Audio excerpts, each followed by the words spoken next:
प्रिय महानुभाव, आज मैं आपके समक्ष संस्कृत वाङ्मय व्याख्यान माला के 33वें अंक के अंतर्गत आपके समक्ष उपस्थित हूँ।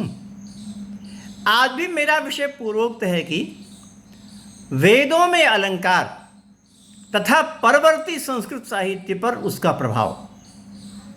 इससे पहले मैंने इस संदर्भ में आपके समक्ष अनेक रोचक मंत्र प्रस्तुत किए थे और आज भी एक अन्य रोचक मंत्र आपके समक्ष प्रस्तुत है और वह बहुत प्रसिद्ध है, आप सभी लोग उसको जानते हैं। मंत्र है अक्षणवन्तः कर्णवन्तः सखायः मनोजवेश्वसमा बभूवुः आदघ्नासः उपकक्षासः ऊ त्वे ह्रदा इव त्वे ददृश्रे। तो यहाँ पर अर्थ ये है इसका कि मित्र हैं,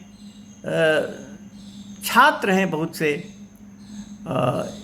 वो सभी आँखों वाले हैं और कान वाले हैं, सभी के एक ही प्रकार की इंद्रियां हैं, सभी उसी प्रकार के हैं, परंतु मन के रूप में वो भिन्न भिन्न हो जाते हैं।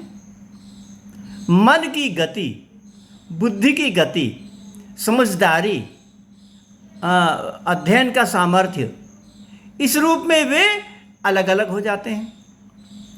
तो कैसे होते हैं वो? तो कहा कि कुछ लोग तो ऐसा है जैसे कि नदी में स्नान कर रहे हों और उनका पानी जो है कमर तक ही हो, और कुछ लोग ऐसे होते हैं कि वो उसमें स्नान कर रहे हों, वो पानी कंधे तक हो, और तीसरे प्रकार के लोग ऐसे होते हैं कि उनका पानी जो है वह नासिका तक हो और वो पूरे चेहरे को स्नात कर रहे हों। ये तीन प्रकार के लोग होते हैं। तो इससे क्या बात कही गई? उत्तम, मध्यम और अधम तीन प्रकार के जो मित्र हैं, सखा हैं, उनकी पहचान बताई गई। तो सबसे पहले तो यहाँ पर भी ज्ञान को नदी अथवा समुद्र के रूप में उपमित किया गया।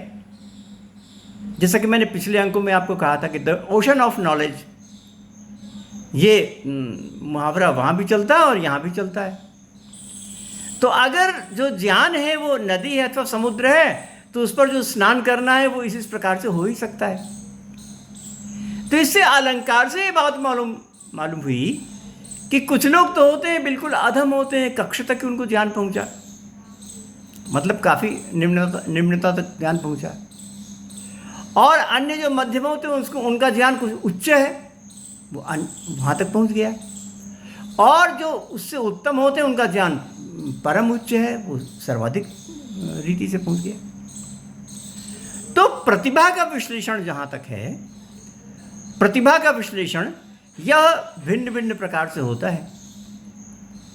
हमारे पतंजलि में भी कहा कि समान मीयमानानाम चाधियानानाम केचिदर्थैर्युज्यन्ते अपरे न तत्र किमस्माभिः शक्यं कर्तुम्। कहते हैं ठीक उसी प्रकार से पढ़ने वाले हैं, ठीक उसी प्रकार से सुविधा दी जा रही है, गुरुजी भी वही हैं, परंतु कुछ लोग तो होते हैं बहुत कम समझ में आया, कुछ लोग उससे ज़्यादा है, कुछ लोग उससे अधिक, ऐसा हो जाता है। तो ये क्यों होता है? तो दर्शन शास्त्र में बताया गया कि अंदर की जो प्रतिभा है उससे होता है ऐसा। वास्तव में अंदर की प्रतिभा मनुष्य में भिन्न भिन्न प्रकार की होती है, और उस प्रतिभा का उपयोग भी मनुष्य भिन्न भिन्न प्रकार से करता है। तो प्रतिभा है और पढ़ने के द्वारा वह स्फुट हो जाती है, प्रकट हो जाती है। पहले प्रतिभा प्रकट नहीं हो रही थी, जब पढ़ने लगे और काफ़ी तत्काल ऊंचाई पे पहुंच गए, तत्काल समझ में आ गया, तो प्रतिभा स्फुट हो गई। पूरा कमरा था, उसे बहुत बढ़िया वस्तुएं रखी थीं, बढ़िया सोफे थे, बढ़िया मेज़ थी, बढ़िया अलंकार रखे हुए थे, वहाँ पर सब कुछ था वहाँ, परंतु लाइट को ऑन नहीं किया गया था। लाइट को ऑन किया और सब कुछ प्रकाशित हो गया। तो यहाँ पर जो मनुष्य है ना, मनुष्य में वो सब कुछ है पहले से, और जब गुरुजी ने उसको प्रकाश दिया तो जो पहले से वर्तमान जो प्रतिभा है वो साक्षात स्पष्ट हो गई। तो कहते हैं कि मनुष्य के अंदर वो प्रतिभा पहले से छिपी होती है अवश्य। जो गुरु है, अध्यापक है, वो उस छिपी हुई प्रतिभा को केवल उद्भूत करते हैं, प्रकट करते हैं। नई प्रतिभा को उत्पन्न करने का सामर्थ्य किसी में नहीं है,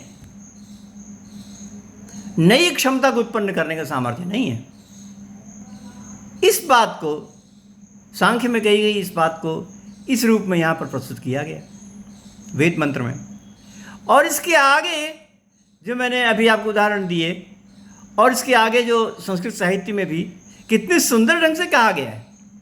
उत्तर रामचरित में कहा है, वितरति गुरु प्राज्ञे विद्याम तथैव यथा जडे न खलु तयोर्ज्ञाने शक्तिम करोत्यपहन्ति वा भवति ही पुनर्भूयान भेदः फलम प्रतितद यथा प्रभवति शुचि बिंबग्राहे मणि न मृदादय।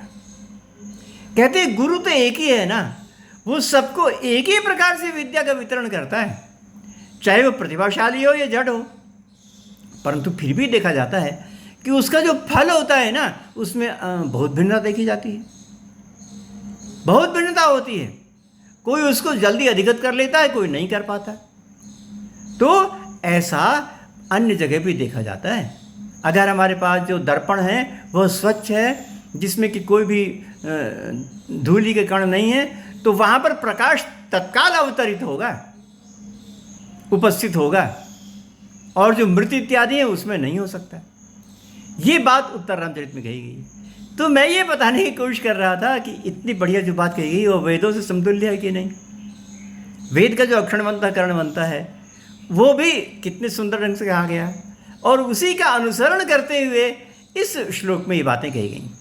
तो निश्चित रूप से वेदों में जो छंद अलंकार कहे गए हैं वह आगे के लौकिक संस्कृत साहित्य में बहुत अच्छे ढंग से और बहुत बढ़िया सुंदर ढंग से बार बार हम लोगों के समक्ष उपस्थित हुए हैं। आपने मेरी बात को बहुत ध्यान से सुना, आपको बहुत बहुत धन्यवाद।